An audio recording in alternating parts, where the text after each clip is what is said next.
clinical death, a phenomenon that evokes both fascination and fear. Are these experiences merely biological reactions of the brain or encounters with something much greater and more mysterious? Are they just hallucinations or do they reveal profound truths about our existence? Join us as we explore these enigmatic moments through the eyes of those who have experienced them. Clinical death is a state in which a person stops breathing, the heart stops beating, but the brain has not yet suffered irreversible damage. A coma, on the other hand, represents a deepened uncertainty. When a person falls into a coma, they are in a state of prolonged unconsciousness from which they may or may not awaken. Comatose patients often become symbols of hope and the fight for life. What really happens to human consciousness during clinical death and coma remains one of the greatest questions of modern science. Many patients who have returned from a state of clinical death report near-death experiences, such as seeing a light at the end of a tunnel, feeling as if they are floating above their own body, or encountering deceased loved ones. These experiences are the subject of numerous scientific studies and debates, trying to determine whether they are merely brain hallucinations at the moment of shutdown or something much deeper and more spiritual. Science is advancing, but clinical death and coma remain among the greatest mysteries of human existence.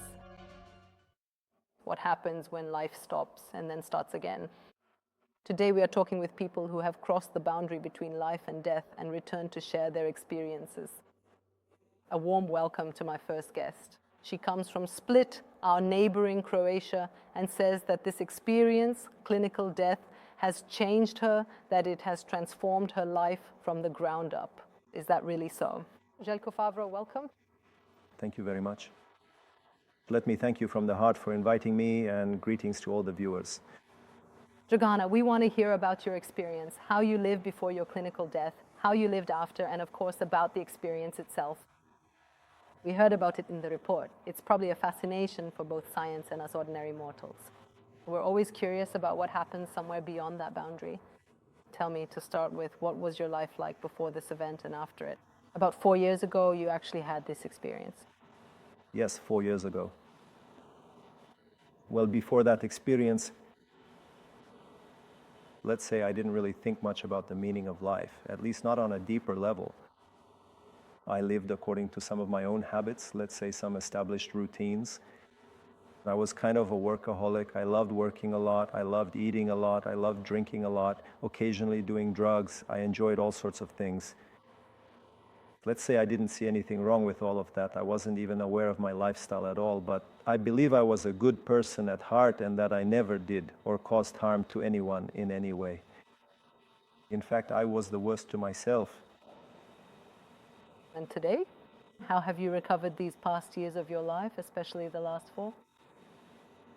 Today, especially those who shared their lives with me, my friends and so on, my wife, actually everyone who knows me can hardly recognize me. I went through a huge transformation that actually started from within.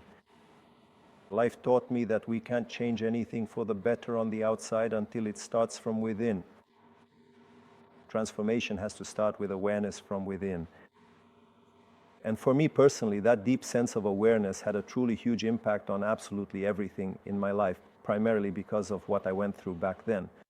Today, I am actually feeling completely overjoyed. I'm even incredibly grateful to God for all those difficult, traumatic experiences and all the intense fear I went through up to that point, because the truth is that I really suffered a great deal during that time. I don't know, today I am filled with gratitude. I live day by day. There are no big plans anymore. Before, I was always rushing somewhere, always living in the future or regretting the past. That's all gone now. I live for today. I'm glad that you're happy today, because that's really the point of such a fulfilled life, to have that inner peace and happiness. But let's find out what happened to you. So 4 years ago, your life changed so drastically. 4 years ago, I fell off my bike and a blood clot formed in my left leg. And then there was this series of such unbelievable events that I actually survived 2 pulmonary embolisms. And that last pulmonary embolism was really, the real deal. It happened in the morning. Early in the morning, I felt chest pain again. Then I felt tightness in my chest. My heart was beating uncontrollably. There was ringing in my ears, and I slowly started to lose my sense of hearing, even my vision at times. That's when I called my wife. She immediately saw that I wasn't well, because over those 2 or 3 months, she had really been through hell with me. And then she called for an ambulance and tried to calm me down, gently stroking my shoulder. And that clot was obviously stuck, and it was such that my heart was trying to push it through, but it just wasn't happening. And by then my face had already turned blue, and I couldn't even understand what she was saying anymore. She was trying to comfort me, kissing me, telling me it would be all right, but at one point everything started to sound like mumbling, and I couldn't really understand her anymore. And it's an interesting feeling. My heart was beating so hard that at times I felt like I was inside my heart, not the other way around. It was like boom, and at that moment you completely lose all control over yourself. And your ears, your eyes, and that profound change in your heart all show you that. You become more and more deeply aware that you might actually be leaving this place forever.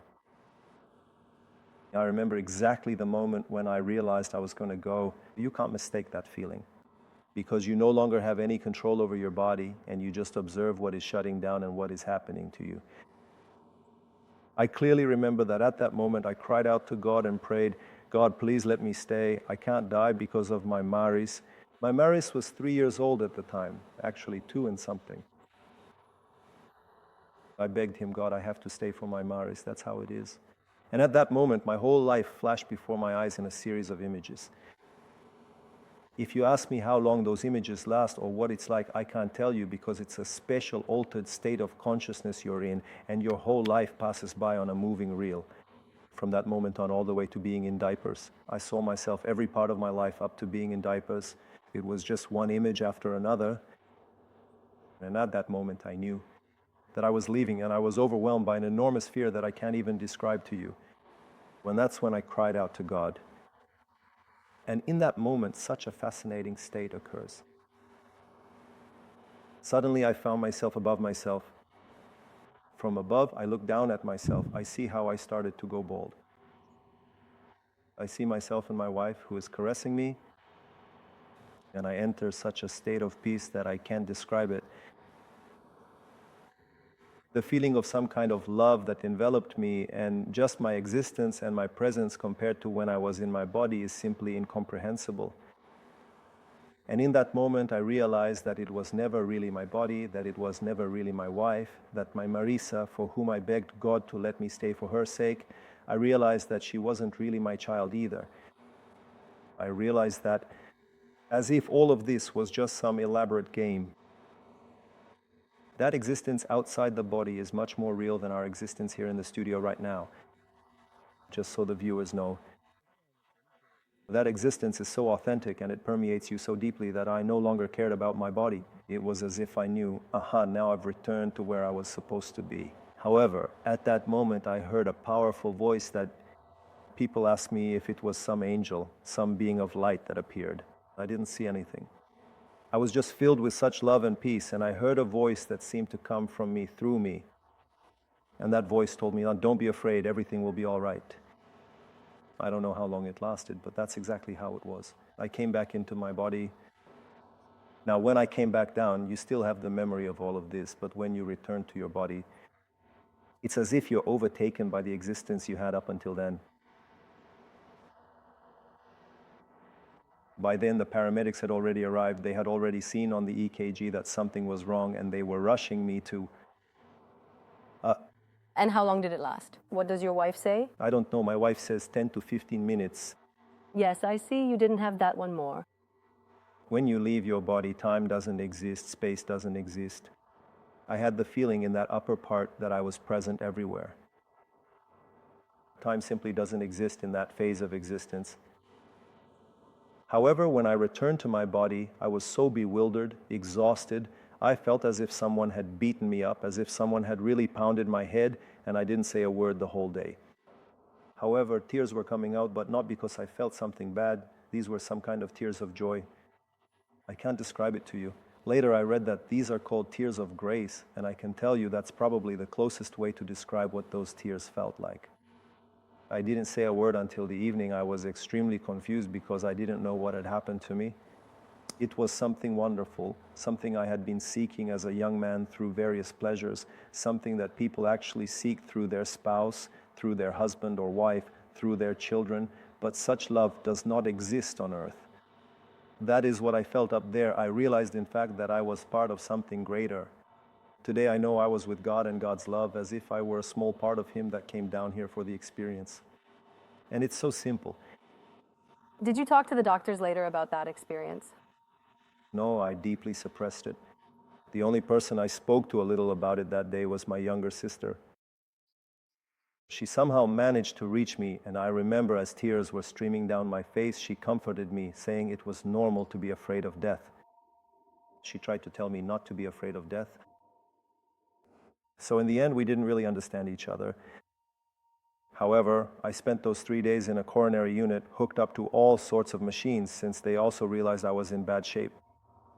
And surprisingly, my heart worked perfectly during those 3 days.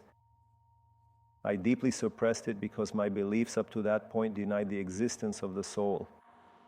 Because I come from the Jehovah's Witnesses religion. It's a small Christian recognized religious organization that simply doesn't declare itself as a Christian religious organization, but they do not acknowledge the soul. So for them, when a person dies, he is a living soul only while alive on earth. When a person dies, the soul dies as well, according to their beliefs. The only part that survives is among the number of 144,000 people. When those people know who they are, while the others are mortal just like animals. So they do not acknowledge any kind of afterlife, any souls, or a greater meaning for humans in the sense that when someone leaves the body, they go on living.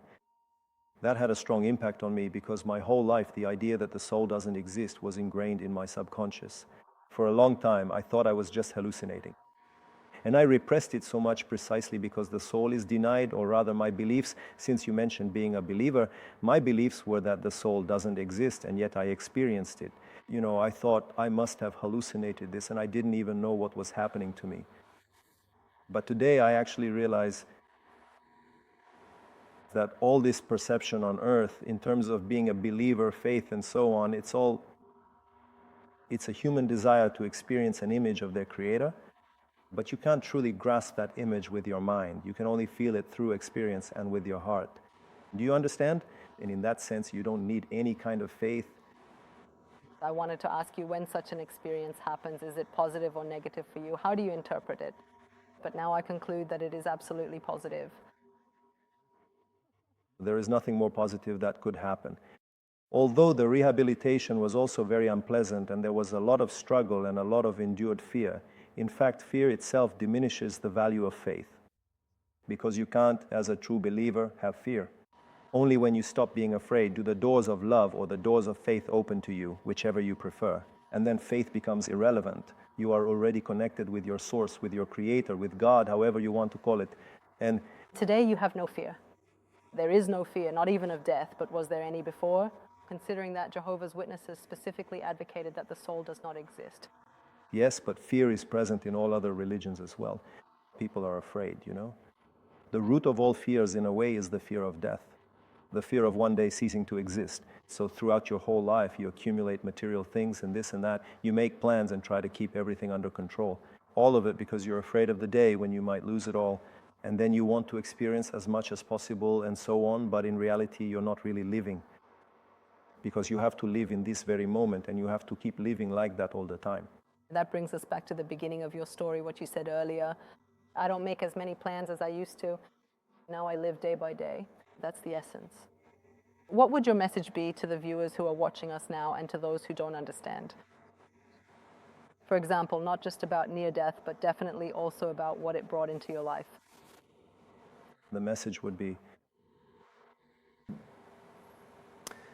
that it is an exceptional honor and privilege to be alive today on this earth, no matter where we live, and that we are simply part of an unconditional love that we call God. And God loves us regardless of our religion, nationality, or anything else. And from many other experiences I had after that, as my consciousness expanded, I realized that nothing is impossible. There are things that are incomprehensible, behind which lies fear, but impossible does not exist. So I believe that anyone can truly connect closely with their Creator regardless of any religion or framework. These are all just frameworks that, in a way, give us a small glimpse, but they don't give us a complete feeling. So when fear is eliminated, you simply open the door to enter into a greater, better, and closer relationship with your Creator, who probably, no, definitely is eagerly waiting for that. Thank you very much for being a part of our show, for speaking honestly with us on this topic. I wish you exactly the feelings you are experiencing today. May you keep that peace and beautiful happiness for many, many more years. Thank you. From the heart. Thank you. To everyone. And now, dear viewers, we welcome our next guest. Joining us from Novi Sad is Ksenia Krkljush. Ksenia, can you hear us? We can hear you. I can hear you perfectly.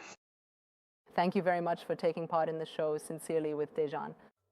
I also know that you had an interesting experience related to our topic, that it happened to you when you were 13 years old. So I would now like to ask you for a bit more detail about that. Well, after surgery for an umbilical hernia on August 12th, August 1965, I experienced clinical death after anesthesia and was dead for 15 minutes. My late uncle said there was a flat line on the monitor. I had an incredible experience. I went through that black tunnel, but I didn't see myself as myself. Instead, I saw that I was a light moving toward a greater light through that dark black tunnel. And when I came out, it was an indescribable beauty, a meadow full of colorful flowers. The flowers were swaying as if in the wind, but there was no wind. I had never seen flowers like that in my life. And the sky was blue without a single cloud, as if the sun was shining, but there was no sun. It was like the most beautiful, clear day, and I heard the most beautiful music in the world that I have ever heard in my life. Later, I did some research, and they said that this was the appearance of angels. Just like the gentleman, I felt an indescribable joy and happiness, and I didn't see my body. I just knew that I had come home, that I belonged there, and that it was something perfect, like some kind of reward for me. However, very quickly, a harsh voice interrupted me, asking, "What are you doing here?" And I replied, I said, "I've come." And he told me, "Your time hasn't come yet, you have to go back." I cried a lot, and the next thing I remember, I was lying in a hospital bed. Back then, there were no shock rooms or anything like that. My uncle was standing next to me. He worked in surgery when I was operated on, and he was pouring some bottle of water over me. It wasn't like it is now. And he was slapping me to bring me back to consciousness. He was terribly scared. And I wept uncontrollably for a long time. I mean, I experienced such intense pain and deep suffering simply because I had come back to this world. In my more than 70 years of living, I have felt countless diverse experiences throughout my journey in life, but that absolutely indescribable joy, profound peace, and overwhelming love, just as the gentleman over there was just describing, you simply just can't. Even as a professional writer, I find that I still can't find the right vocabulary to adequately describe that truly fantastic and miraculous feeling of love, of peace. You know, I was not even 13 years old at the time. And then the only thing that happened was that I would tell my parents when something was going on at home, I would say, "That already happened. I saw it." And my mom and dad would ask, "What happened? What did you see?" So I would be present at some event and know exactly what someone was going to say, but I couldn't change it. And then, of course, in 65, that year they told me that I would, at that time, and so that people wouldn't declare me insane to live day by day without making plans for tomorrow, and even less to think about what has already passed. That was also mentioned to us by the gentleman. So that's an understanding we've gained, and today I'm happy if I can help even 1 in a million people to realize that the one who died, the one who stayed there, it was simply their time. When did you experience it? That is a near-death experience. You were a child, 13 years old. How did your close ones and your parents interpret it when you told them about it? Did they believe you? What did they say to you? How did they even explain such an experience to you? I didn't know how to tell them. They laughed and told me not to tell anyone about it. However, that wasn't the only time. This was clinical death, but exactly on the 24th of December 2003. I write about this in my book. I saw myself as a gentleman, meaning I lay down to sleep in bed and saw myself on the ceiling. I was looking at my own body. I was just lying there in my bed exactly as I had first lain down, but suddenly I found myself stuck to the ceiling. Looking down from above, I saw my mother, my husband, and all of my children gathered there around the bed.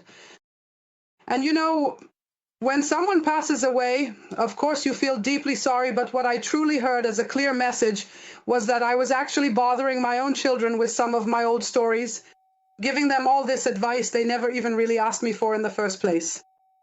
That my mom, yes, my mom who wanted a completely different life for me, she was very sorry that I died, but I didn't listen to her advice and got married young.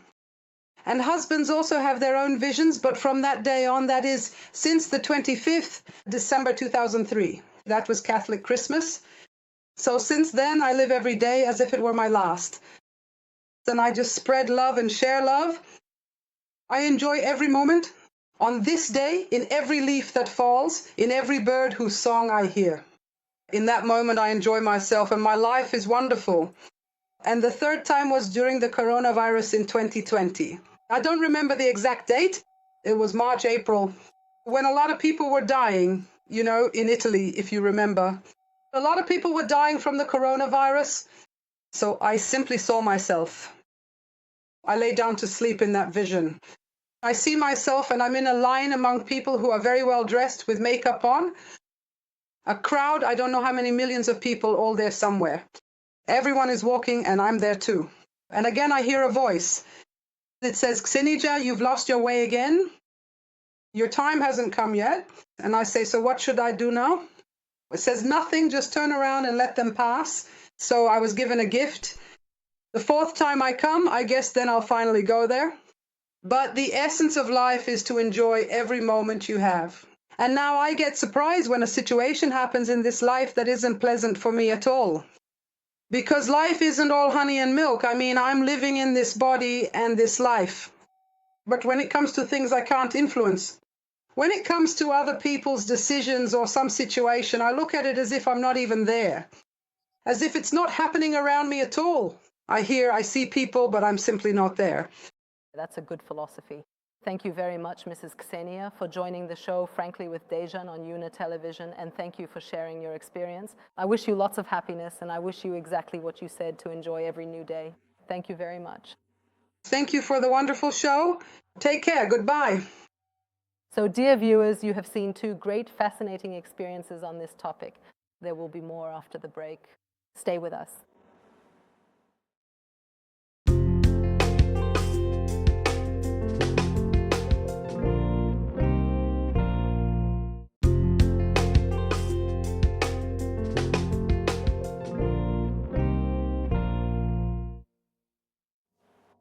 What happens when life stops and starts again?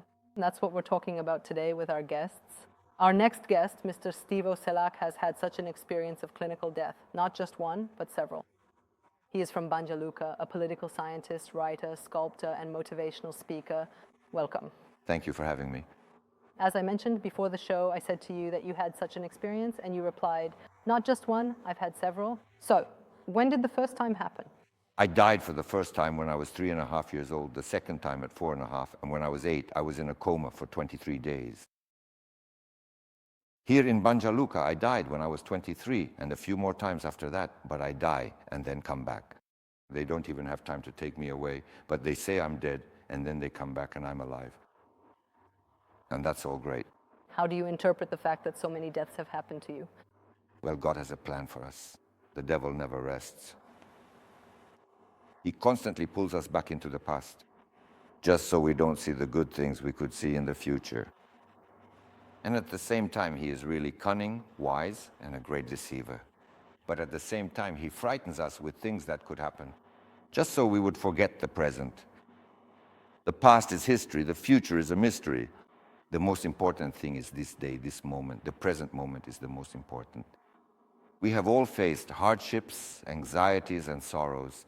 But all of that is so that we can become better, stronger, more resilient, and above all, better people. Let me tell you, if you knew what the kingdom of heaven is like, you would know that the greatest power in the world is love. God himself is love. As I said, when we are taken to the kingdom of heaven, God is not without his land. Because of this, because of your show, I was taken up there. Do you understand me? Hundreds of shows around the world have been filmed, and they even made a movie about me. I died, but it happened very quickly for me. Yet in that moment, I felt immense happiness. I see that I have died. I know that I have died, but I feel good. And nothing hurts me. And I feel completely fulfilled. I feel like 3 million marks.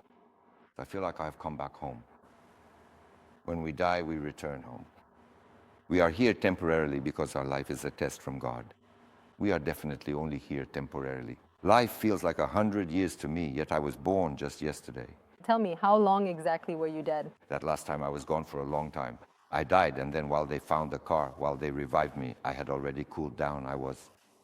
I know I woke up on some kind of stretcher. They were probably taking me somewhere.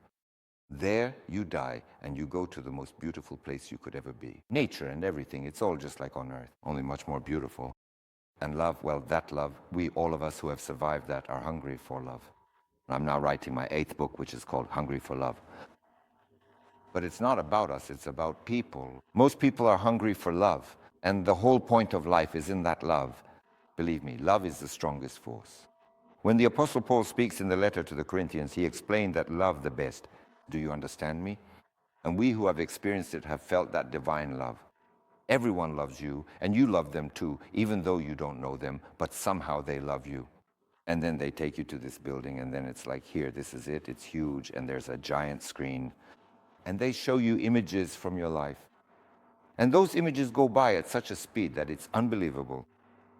It goes all the way back to birth. I see myself as a baby already, and it keeps going. And you know what's most interesting? I wrote a book about it, and in that book, it's me and 13 other people. We're all the same, and we were all sent back because of love. Every single one was sent back because of love. I love my ex-wife. I loved her more than I love myself. And she is a wonderful woman. She gave birth to my 3 sons and all that. At that time, we had only 1 son, and then 1 died the following year. And now look how interesting that is. I know that I am dead, not just a little bit, you know. And when they show her, I see my father, mother, brother, sister, I see everyone. And when it comes to her, I just keep shouting to myself, what will my Gojoga do without me? And the second time, and the third time when I said, what will my Gojoga do without me? They shout, Vadeli Kuha. When you die, they say you speak Sanskrit, just so you know. I spent 20 years searching for the language, and finally I found it. Vadeli Kuha means, do you know where you are going? Translated from Sanskrit. And then I just woke up, and then and the state says they're sending me into retirement. And me, 21 years, so actually something. They're recalling you for your wife.